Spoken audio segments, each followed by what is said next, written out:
so Kayla's Bookish Vibes and Tina Wonderfully Made do a mid-year freakout book tag. So I'm doing a mid-year freakout book tag. Mid-year book freakout tag?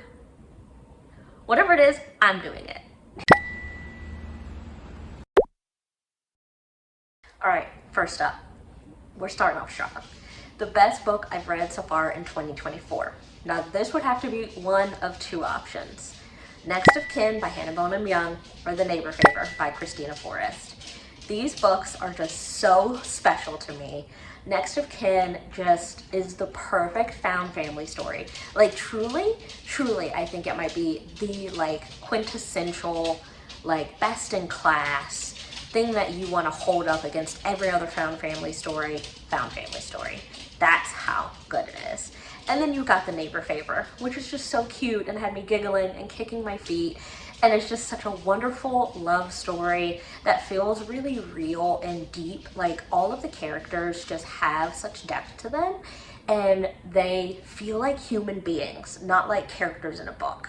You know how sometimes a character in a book actually just feels like a character? That's not what the characters in Neighbor Favor feel like. They feel like they could be standing right in front of me just telling me about their problems and I'd be like, yeah, tell me more. Love these two books. Number 2, the best sequel I've read so far this year. Now, I have not read any sequels, but I have 2 coming up on my list that I think will fall into this category of that I like. One is The Partner Plot, which is the sequel to The Neighbor Favor by Christina Forrest. I just love the sister that is the focus of The Partner Plot. I thought her character was so fun in The Neighbor Favor, and so I'm really excited to see her story. And then the other sequel that I think is going to be really good is Bookshops and Bone Dust by Travis Baldree, which now that I think about it, is it a prequel?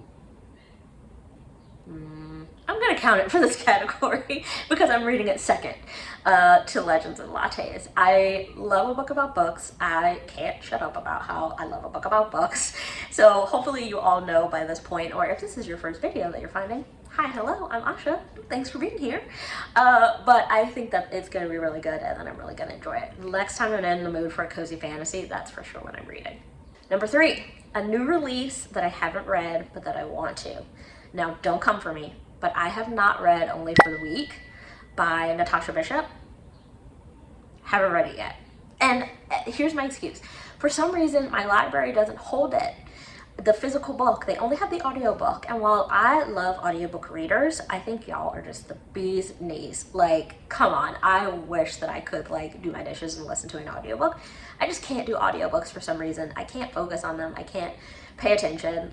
It forces me almost to multitask and I'm a terrible multitasker. So I think though that book is going to rock my world. Rome Martin, from what I've heard, might be the best book boyfriend. Maybe. Just maybe. Alright, number 4. My most anticipated release for the second half of 2024. Now this has got to be A Witch's Guide to Magical Innkeeping by Sangu Mandana. I am so sad that this book was supposed to come out in September and now it's not coming out until December 24th. But I just keep telling myself it's going to be the perfect Christmas gift to myself. It is going to be the perfect way to end my reading year. But I loved A Very Secret Society of Irregular Witches. I credit that book with being the book that really got me into diverse reading. One of many that got me into diverse reading, but that one has stuck with me big time. And I just love her writing style and I love the world of the witches and I think magical innkeeping is going to be a really cool concept. So cannot wait for that one. Biggest disappointment. Raiders of the Lost Heart, Joe Segura. If you know, you know. The male main character in that book sucks. And that's all I've got to say about that. Next up, the biggest surprise of 2024. Now, I think this was meant to be what book surprised you the most, but I'm doing it as what book didn't surprise me the most, aka what book I didn't like as much as I thought I was gonna like, and that's Before I Let Go by Kennedy Ryan. Based on how everyone talks about this book as it is just the best book that has ever been given to us, I thought I was going to be crying. I thought I was going to be screaming, kicking my feet, giggling. yelling at characters, and that just wasn't the case. Like, it was an okay book, but it didn't rock my world, and that really surprised me.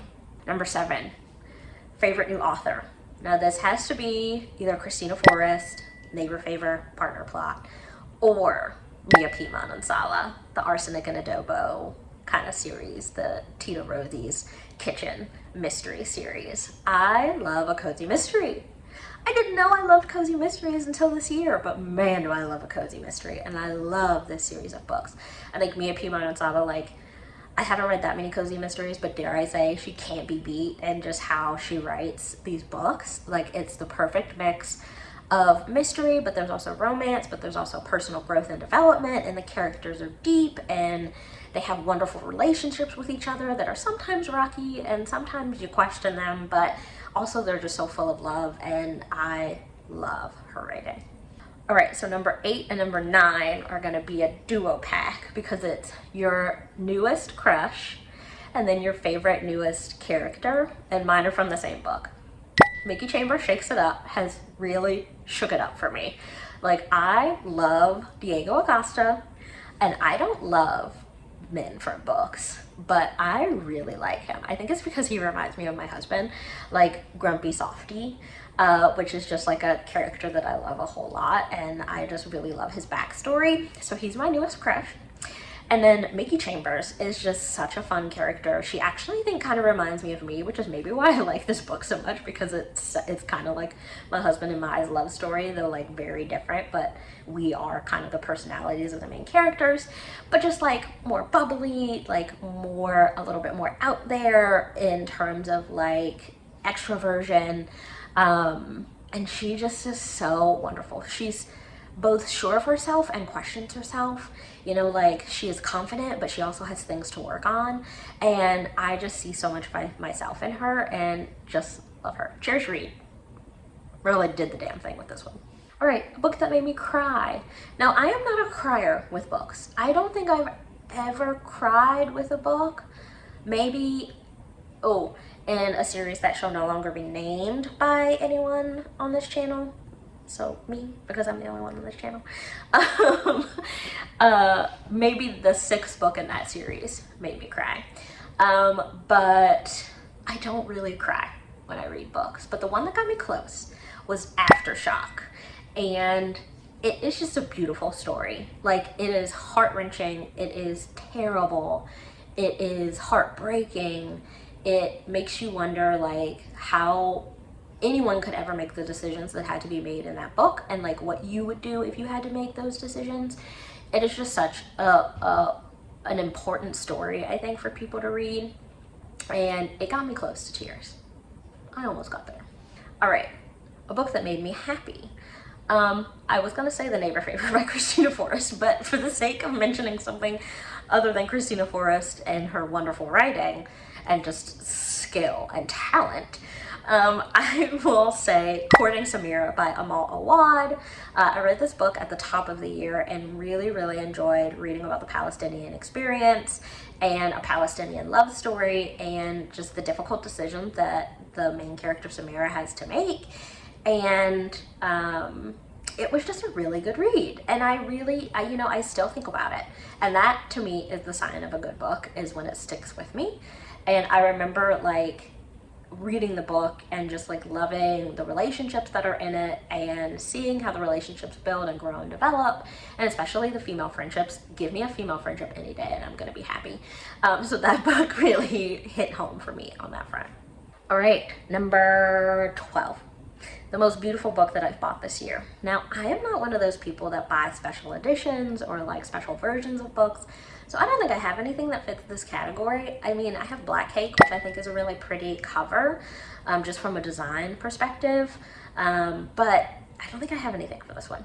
So let's move on to number 13, the last one, which is what books I need to read by the end of the year. And let me tell you, I've got a laundry list. First, I need to finish Ready or Not by Cara Stone. Really enjoying the book. I just put it down because I'm a mood reader. This we know.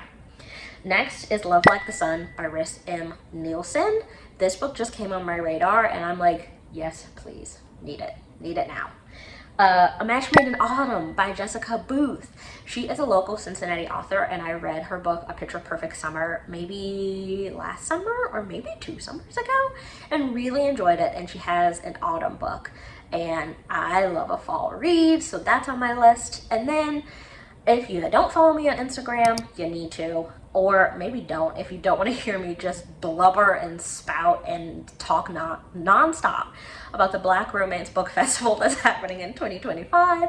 I got tickets and I am so excited to go. There are so many amazing authors that are going to be there.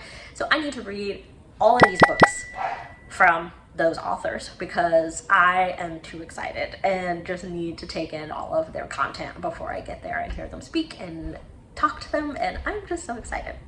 All right, that does it for the mid-year book freakout tag. I did figure it out, his book freakout tag. So thanks for being here. I hope you enjoyed your time. I will see you in the next one. Be sure to subscribe and have a wonderful reading week.